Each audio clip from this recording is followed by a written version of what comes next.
Vamos a Génesis, vamos a iniciar ahora el capítulo número 2. Estamos desarrollando de una manera exegética lo que es el libro del Génesis. Estamos estudiando los inicios, los fundamentos de nuestra fe cristiana y vamos a desarrollar el capítulo 2. Este tiene dos temas, solo dos temas.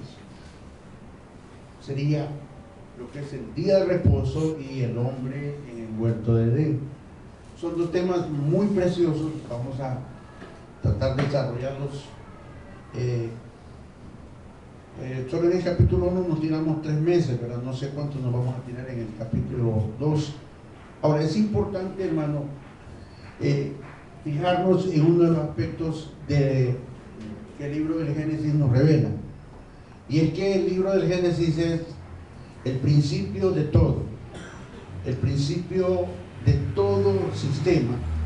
El libro del Génesis nos revela el principio de la fe, el principio de la revelación de Cristo, el principio de la iglesia. Es un libro de principios. Es importante que como iglesia entendamos, hermano, cuál es nuestro origen y el porqué de cada una de las cosas. Al no tener una respuesta de las cosas que nosotros sostenemos, creemos, si no tenemos una respuesta, podemos caer en lo que se llama la religión o la religiosidad. Y una de las cosas que hemos marcado, y quiero que usted tenga muy claro, no somos una religión, somos un estilo de vida basado en la fe de Jesucristo. Esto trasciende a todo concepto teológico, moral y ponencia humana, y se restringe únicamente al texto sagrado, a la administración del Espíritu Santo en una forma personal, individual, íntima con cada uno.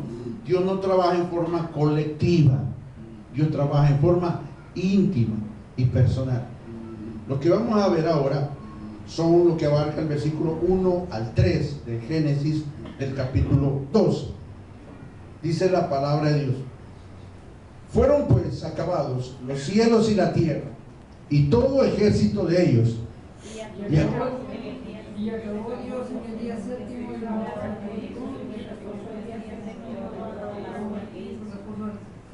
Y bendijo Dios al día séptimo y lo santificó, porque en él reposó de toda la obra que había hecho en la creación.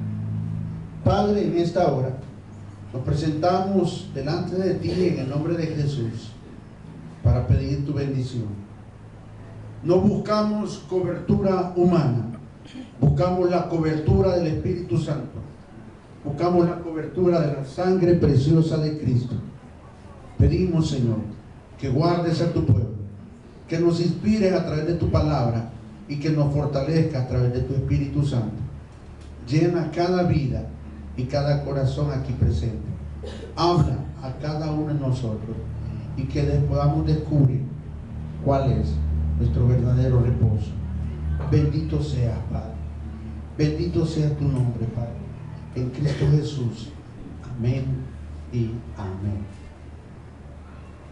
El capítulo 2, los primeros versículos, es un como resumen de todo lo que se narró en el capítulo 1. Dice el versículo 1: fueron pues acabados los cielos y la tierra y todo el ejército de ellos.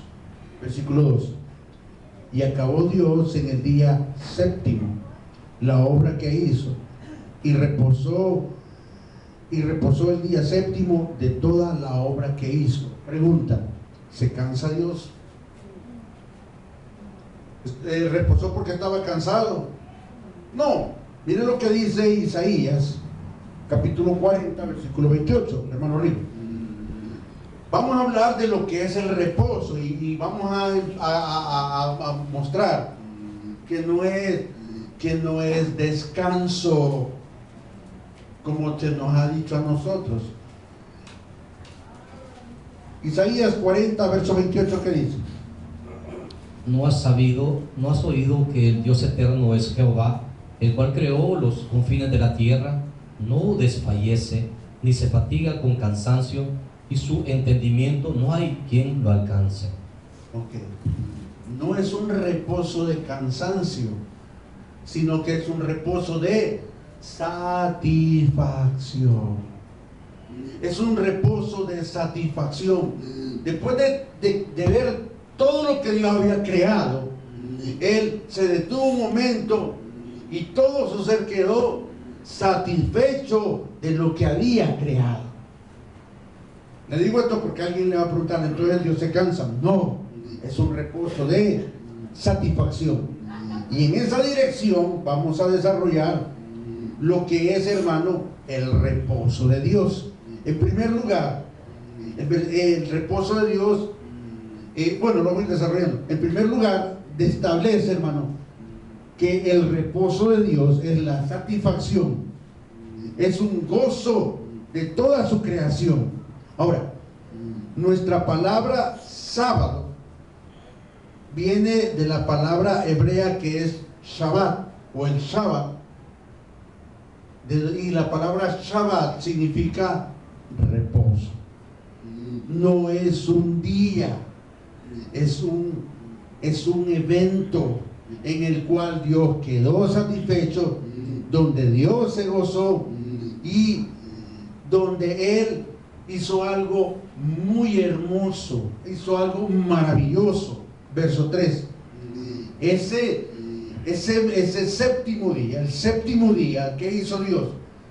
Y bendijo Dios el séptimo día y lo santificó, porque en Él reposó, en Él, o sea, ahí entró el primer Shabbat. El primer Shabbat de toda la creación es ese día, el Shabbat. Él reposó de toda la creación. Ahora, ¿cuál era el propósito que tenía, hermano, el Shabbat para el pueblo de Israel? Que Israel recordara todo el tiempo las obras de Dios y se gozara en su presencia. Ojo, el reposo no es un tiempo de descanso, de que ya trabajé, voy a ir a descansar. No. El reposo es un meditar, un contemplar, un agradecer y un exaltar y un gozarnos en la presencia de Dios. Ese era el significado del Shabbat, o lo que se conoce como el reposo. Por eso Dios lo bendijo y lo santificó. Ojo, aquí viene la pequeña discrepancia que hay entre los religiosos y el que ve el texto sagrado como tal. Ojo, Dios no bendijo el día, Dios bendijo lo que significaba ese día. ¿Y qué significaba ese día? Significaba reposo.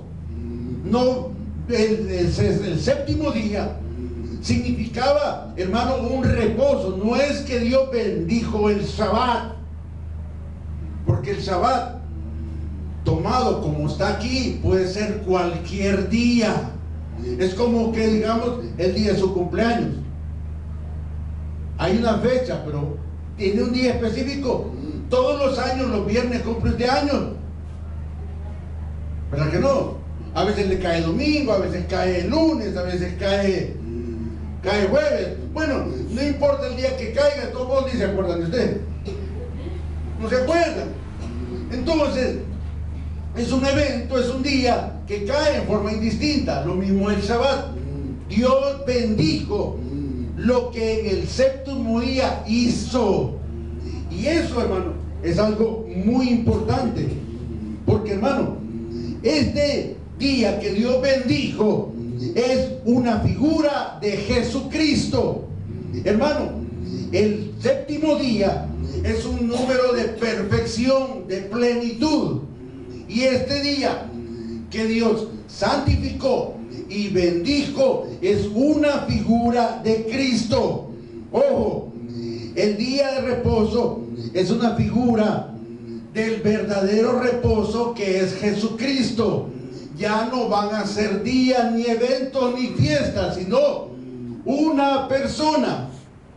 Y en este caso se nos ha revelado a nosotros, hermano, que es, hermano, la persona de Jesucristo. Su Shabbat es Jesucristo. Para los judíos mesiánicos es el sábado, y ellos lo cumplen religiosamente. Y es que hay un problema, hermano. El problema es que los judíos hicieron del Shabbat o del sábado, el día de reposo, algo más importante que a Dios mismo. Es intocable, hermano, el Shabbat.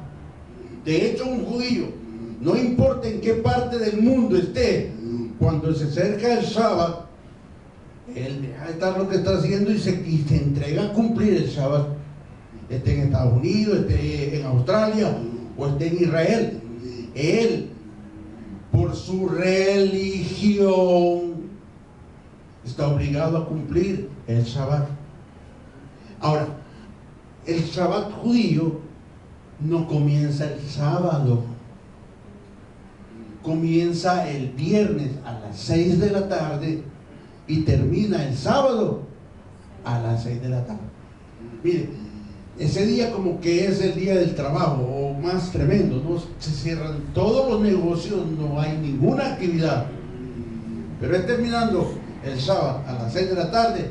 Mires, como que solo están esperando que termine, llegue la aguja a las 6 de la tarde y se destapa y vuelve Israel a toda su actividad comercial.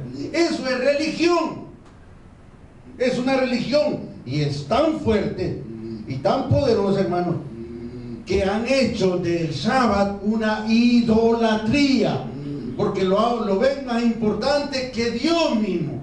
Y esto es algo que el Señor reprendió a Israel. Mire lo que dice Ezequiel capítulo 22. Ezequiel capítulo 22, versículo 26. Ezequiel está antes de Daniel. Ya dio, ¿verdad? Rapidito. Ezequiel capítulo 22, versículo 26. Ojo, va a hablar, Ezequiel va a hablar a la clase religiosa de ese entonces. Y tanto, hermano, era la religiosidad que la misma práctica del Shabbat había perdido su propio valor. Ezequiel 22, 26, ¿qué dice? Sus sacerdotes violaron mi ley y contaminaron mis santuarios. Entre lo santo y lo profano no hicieron diferencia, ni distinguieron entre inmundo y limpio, y de mis días de reposo apartaron sus ojos, y yo he sido profanado en medio de ellos. Tocar el Shabbat era tocar la santidad de Dios, pero no como un evento religioso, sino que era la aspiración de que Israel entendiera de que todo, hermano, procede de Dios, y la iglesia tiene que tener este mismo concepto, hermano. Todo procede de Dios, no hay nada al azar, no hay nada por evolución. En los conceptos y los puntos científicos no tienen valor, simplemente es el producto del razonamiento del intelecto humano. Pero cuando nos presentamos ante la revelación de Dios, todo argumento, toda teoría, toda tesis viene abajo. Y el ser humano, más tarde que temprano, va a tener, hermano, que entender que todo procede de Dios. No hay nada al azar, no hay nada de la casualidad, todo procede de Dios. Y esa era la intención por la cual Dios reposó en el día séptimo, para que el ser humano entendiera que hay un creador. Detrás de los cielos hay un creador, detrás de las montañas hay un creador, detrás de los mares hay un creador, y detrás de usted mismo hay un creador. Ojo, y es un creador que nos va a pedir cuentas. Y esto, hermano, es lo que el espíritu del reposo de Dios nos llamaba. Y le dice, sus sacerdotes violaron mi ley y contaminaron mis santuarios. Entre lo santo y lo profano no hicieron diferencia. Ojo, o sea, este es el problema de la religión. La religión no hace diferencia entre lo santo y lo profano. Mire, en la religión, hermano, lo que encontramos es el alma del hombre en su máxima expresión. En la religión lo que encontramos es el pensamiento del hombre queriendo buscar a Dios y que acepte su estilo de vida. La religión, hermano, casa perfectamente con el sistema del mundo. Y no estamos hablando de ser espirituales o ser santos, no, estamos hablando de ser apartados. Dios tomó el séptimo día y lo santificó y lo apartó. ¿Para qué? Para que todo hombre en el interior de su corazón reflexione que hay un creador y que todo lo que pasa en nuestra vida es porque Él lo permite, bueno y malo. Un creador que se divorció de su creación, o la creación se divorció de su creador, porque llegó cuando el hombre tomó conciencia de sí mismo por su libre albedrío, empezó a cuestionar a Dios. Y hoy en día, hermano, el ser humano todavía sigue cuestionando a Dios. Quiere que Dios bendiga su estilo de vida, quiere que Dios esté de acuerdo con lo que Él hace, con lo que dice, con todo lo que Él hace. El hombre cuestiona a Dios. Y hermano, es precisamente el día de reposo en el cual tenemos que reflexionar en cuanto a la autoridad y la naturaleza de Dios. El ser humano cuestiona a Dios en todo, y llega un momento en que dice, no hace diferencia ni entre lo profano ni lo santo. Para Él es lo mismo, ni entre lo inmundo ni lo limpio. Y de mis días de reposo, dice, apartaron sus ojos y yo he sido profanado en medio de ellos. Siempre en Ezequiel, vaya al capítulo 20, versículo 19 al 21. Aquí el Señor es más incisivo, más directo en lo que está reclamando a la clase religiosa de ese entonces. Ezequiel, capítulo 20, versículo 19 al 21. Léalo. Yo soy Jehová vuestro Dios. Andad en mis estatutos y guardad mis preceptos y ponedlos por obra, y santificad mis días de reposo, y sean por señal entre mí y vosotros, para que sepáis que yo soy Jehová vuestro Dios.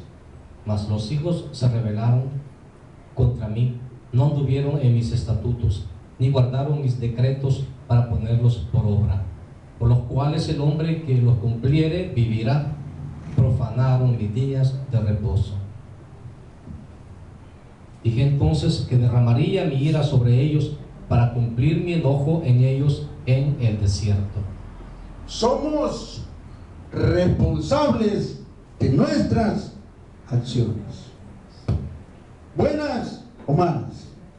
Dios nos ha dado 5 sentidos y 2 dedos de frente para que podamos cuantificar, cualificar y medir nuestro estilo de vida, basado no en mis criterios, no basado en lo que yo creo que es bueno y es malo, porque hermano, ese es el problema del ser humano. Cuando usted decide lo que es bueno y lo que es malo en su vida, usted tiene un problema. Ha negado la autoridad de Dios, porque hermano, si yo decido en mi vida lo que es bueno y lo que es malo, tengo un problema. Mi vista es corta. Tiene que haber una autoridad sobre mí que me diga lo que es bueno y lo que es malo. ¿Y por qué, hermano? Vea este ejemplo. Usted va en su vehículo y ve un semáforo y tiene 3 colores. Usted sabe lo que le indica el verde, lo que le indica el amarillo, lo que le indica el rojo. Pero como usted va tarde, le vale el semáforo y pasó. La primera vez no hubo problema, la segunda vez no hubo problema, pasó 90 veces y no hubo problema, pero una vez